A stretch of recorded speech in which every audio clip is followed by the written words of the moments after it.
Sıradan, inançlı bir aile ortamında büyüdüm.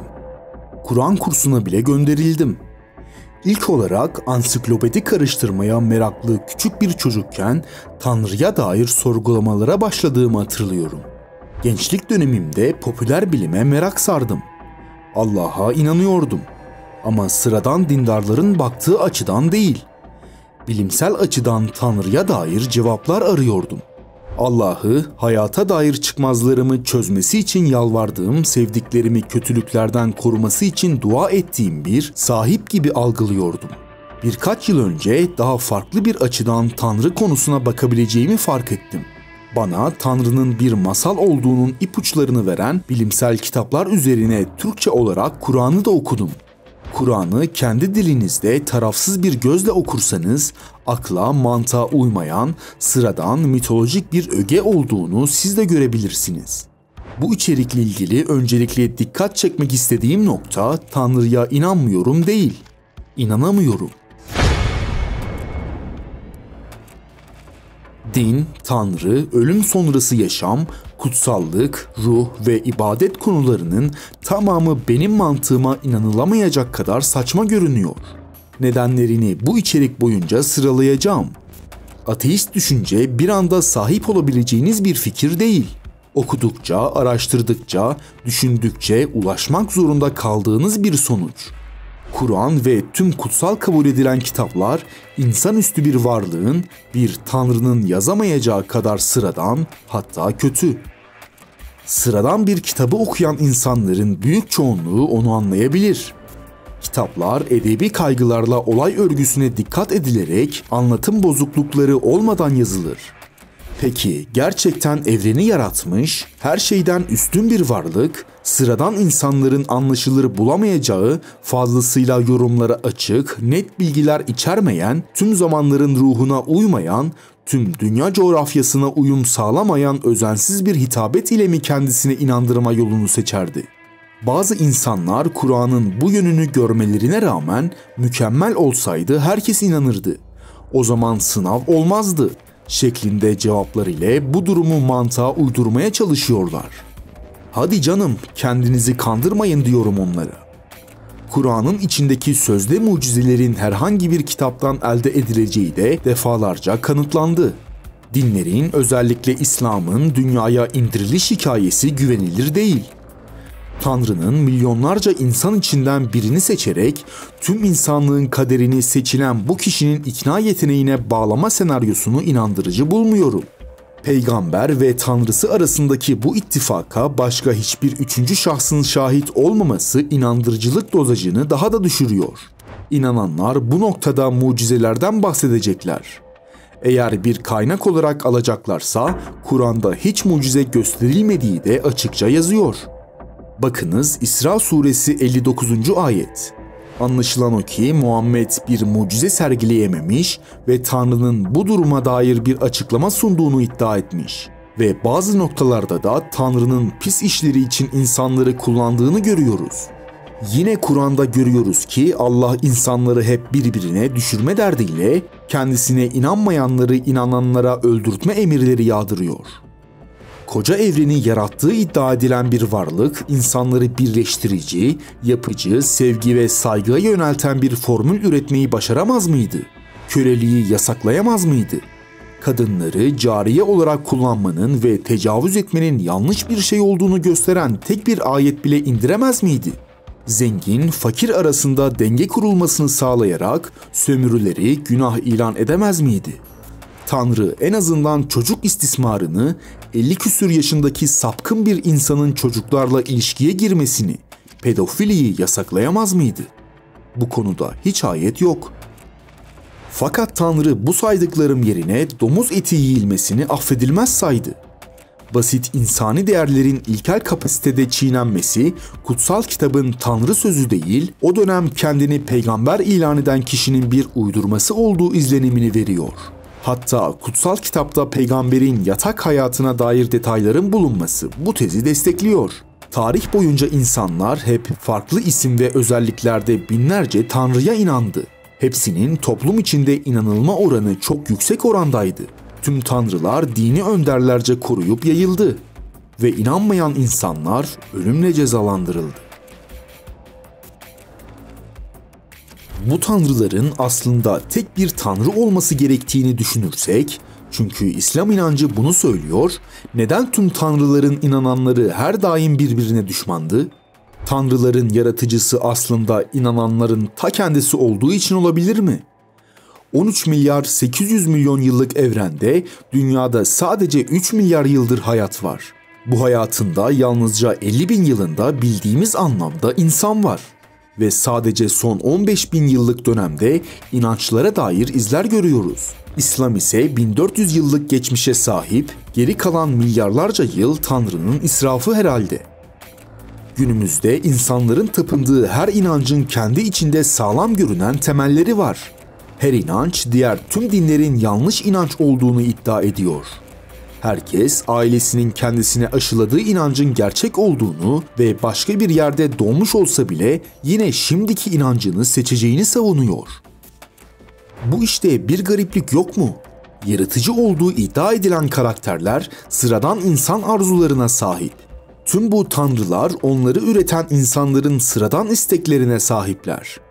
Düşman toplumları alt etmek, inananları itaatkar hale getirmek, değerli toprakları ele geçirmek, bazı ticari malları değerli hale getirmek, kadınları erkeklerin hizmetine sunmak ve benzeri.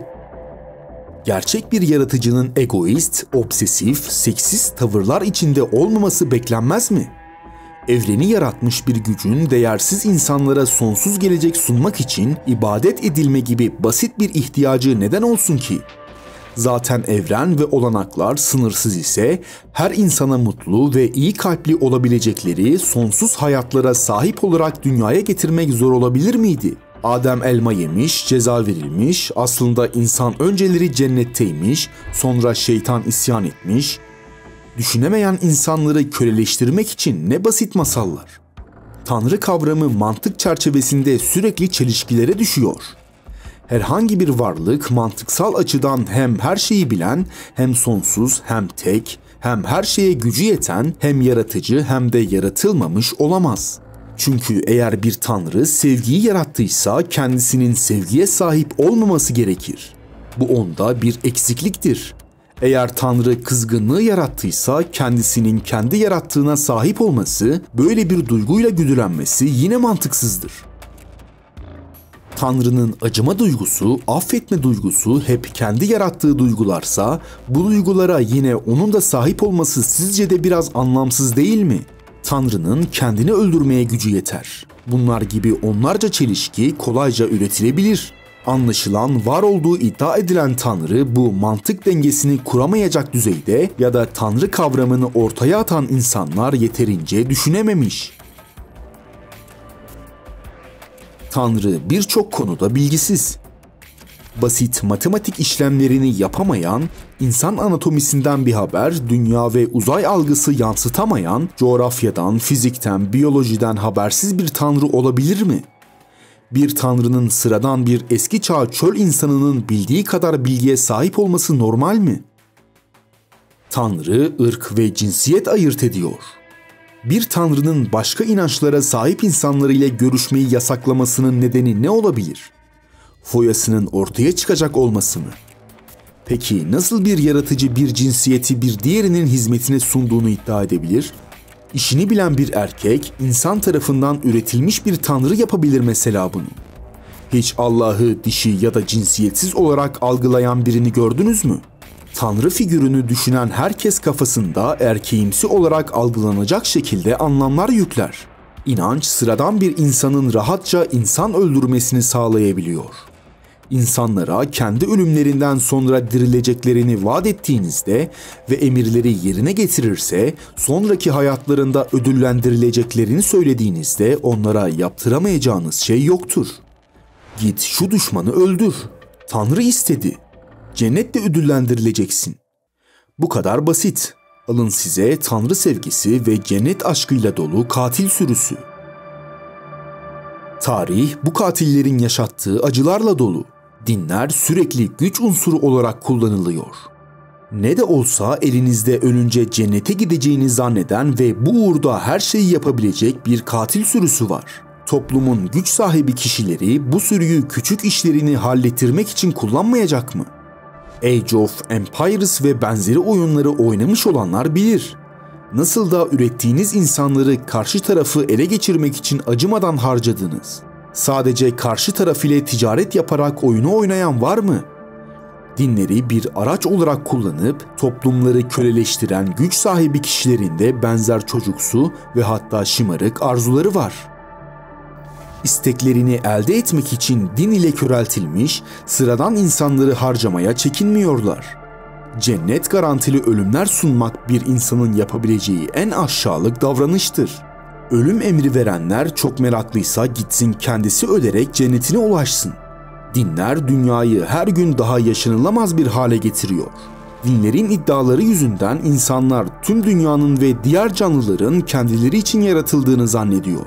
İnsanın tüm canlılar içinde üstün olduğu gibi saçma bir izlenime kapılarak her şeyi yok etme lüksüne sahip olduklarını düşünüyor. Tüm savaşların arka planlarında da tanrıların insanlığa dair vaatleri yer alıyor. İnsanlık tanrılarından kurtulmadığı sürece dünyadaki acılar da son bulmayacak. Tüm canlılar için.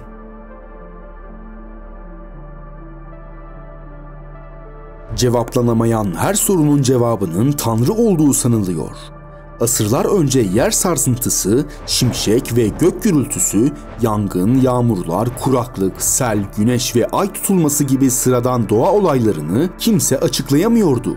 İnsanlar bu bilinmezliği açıklayabilmek için cehaletlerine başvurdular. O çağlarda birilerinin bilgisizlikten dolayı korkuyla şöyle bir çıkarım yapması çok doğal. Tüm bunları yapan, görünmeyen üstün bir güç olmalı.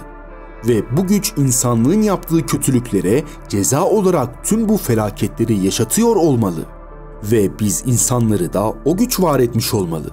Meteoroloji, tektonik astronomi, kozmoloji, fizik gibi bilim dallarından haberdar olmayan insanların bu mantık dışı iddiaya inanmaları ve korkmaları da çok doğal.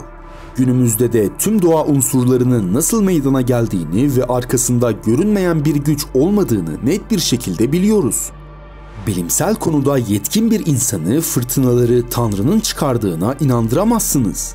Günümüzde de Tanrı, bilimin tam olarak cevap veremediği konuların bıraktığı küçük boşluklara saldırmaya çalışıyor. Kutsal sayılan kitapların içinden cımbızla kelimeler seçilip, kelimelerin yan anlamları bilimsel bulgulara göre yeniden yorumlanarak açıklamalar yazılıyor. Bu, kutsal kitabın aciz bir güncelleştirme çalışmasından başka bir şey değildir. Tanrı'nın varlığına dair bir kanıt yok. Bilim insanları birçok keşif ile evrenin ve canlıların oluşması için bir Tanrı'ya ihtiyaç olmadığını kanıtladı. Tanrı gerçekten de evreni kendi yokluğunu kanıtlayacak şekilde yaratmış olabilir mi? Diyelim ki yarattı. Öyleyse Tanrı'nın yokluğunu keşfedecek çabayı sarf edecek insanlar Tanrı'ya inanabilecekleri bir kanıt bulamadıkları için cezalandırılacaklar mı? Bu Tanrı'nın yaptığı bir haksızlık olur. İnananlar cehaleti erdem sayıyor. Tanrı'ya inanan insanların din haricindeki konulara neredeyse hiç ilgisi yok. İnsanlar ne kadar bilgisizlerse Tanrı inancına bağlılıkları da o kadar artıyor. Eğitim düzeyi yüksek, araştıran, sorgulayan insanların ve bilim insanlarının dinlere inanma oranları ise neredeyse sıfır. Araştıran ve sorgulayan her insan Tanrı'nın bir masal olduğu sonucuyla yüzleşiyor. Bir insan inancı ölçüsünde cahildir. Çünkü inanmanın doğası kandırılmış olmayı gerektirir. Çocuklara çok küçük bir yaştan itibaren inandırma seansları yapılıyor. İnsanları dinlere inandırmaya başlamak için nedense en kolay kandırılabilecekleri yaşlar seçiliyor. Hiç çocukları yetişkin olacakları yaşa kadar bilimsel bilgiler ışığında öğretelim. Yetişkin yaşa geldikten sonra dini seçimlerini isterlerse yapabilirler. Görüşünü savunan bir dindar ile karşılaştınız mı? Tam tersine küçük çocuklar tapınmaya özendiriliyor. Masallara inanan sağlıksız, uyuşturulmuş nesiller yetiştiriliyor. Böylece onlar da cennete gitme hayaliyle zamanı geldiğinde büyük adamların amaçları uğruna rahatça harcanabilirler. Çocuklar anlattığın bu saçmalığa neden inanayım diye sormazlar. Onları inandırmak kolaydır. Çocukken inanılmış bir şeyin gerçek olmadığını kabul etme şansınız çok zordur. Çünkü insan beyni küçük yaşta edinilen deneyimleri yol gösterici olarak kabul edecek şekilde evrimleşmiştir. İnsanlığa en çok zarar veren uyuşturucu dindir. İnsanlar küçük çocuklarına bu zehri en yüksek motivasyonla aşılıyor. Şükretme kültürü körükleniyor. Toplumun el uzatılmayan fakir kesimi sahip oldukları kötü konumun Tanrı tarafından kendilerine bir test olarak sunulduğuna ve bu hallerine şükrederek öldükten sonra ödüllendirileceklerine inandırılır. Ne kadar şükrederlerse öldükten sonra alınacak ödülün de o kadar çok olacağı iddia edilir. Bu sayede toplumda varlık sahibi olmayan ve sömürülen bu insanların haksızlığa karşı çıkmadan varlık sahiplerinin rahatlarını bozmamaları sağlanır. Bu şekilde zenginler zenginliğini yaşar ve işçi bulmaktan altlarında ezecek insan bulmada hiç zorlanmazlar. Dinlerin beni en çok rahatsız eden yanlarından biri de sömürüyü destekliyor olmaları. Şükür et de sitem etme. Kabullen. Din, fakirler zenginleri öldürmesin diye vardır. Napolyon Bonaparte. Kimse aslında dinlere inanmıyor. Hiç öleceği için sevinen bir dindar gördünüz mü? Oysa cennete gideceği için çok mutlu olmalıydı. En iyi arkadaşı ölüm döşeğinde olan bir dindarın şenlikler yaptığına şahit oldunuz mu? Sevdiği birini şehit eden düşmana teşekkür eden bir insanla karşılaştınız mı?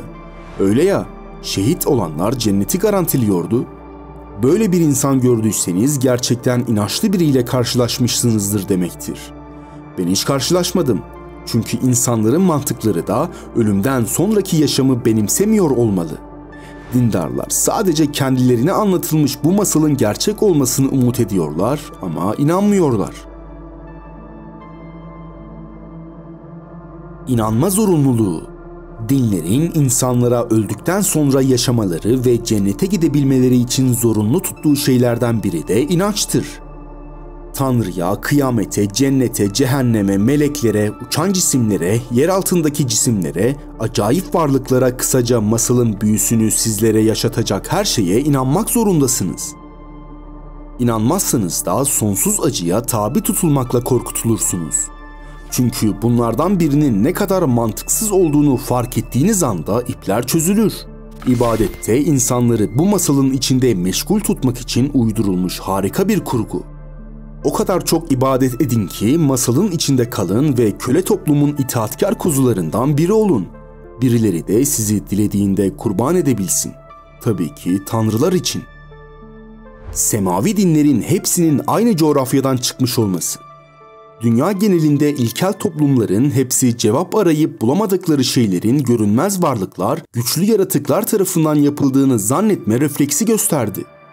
Kimileri hemen hemen her güç içinde ayrı tanrılar uydurdu.